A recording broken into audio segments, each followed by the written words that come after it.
எத்த கடையில் இருக்க கார்ன்ஃப்ளவர் மாவுலாம் எப்படி கொண்டு வராங்கன்னு தெரியுமாக்க? தெரியாதே. இங்கே வாங்க காட்டுறேன்.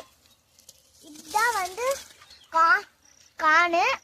இந்த செடியில் தான் இந்த சோளம் இருக்கு.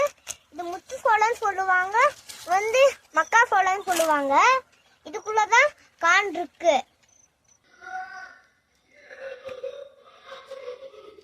இங்க பாருங்க, இதுதான் வந்து சோளம். இதை சாப்பிட்டாதான் மாடு நல்ல பால் கறக்கும். அதே மாதிரி நாங்க இதை காய வச்சிருக்கோம். இதை நம்மளும் சாப்பிடலாம், மாடுக்கும் கொடுக்கலாம். இததான் வந்து கடையில கார்ன்ஃப்ளவர் மாவுன்னு விற்கிறாங்க. இங்க பாருங்க, இந்த கார்ன்ஃப்ளவர் மாவு என்ன கலர்ல இருக்கும்? White colour. இந்த சோளத்தை தோலோட சாப்பிட்றது வந்து நல்லது.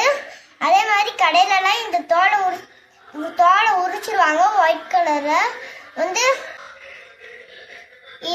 ஒயிட் கலர்ல இருக்கிறது ஸ்டார்ச். இதை தான் கார்ன்ஃப்ளவர் மாவுன்னு கடையில விற்கிறாங்க.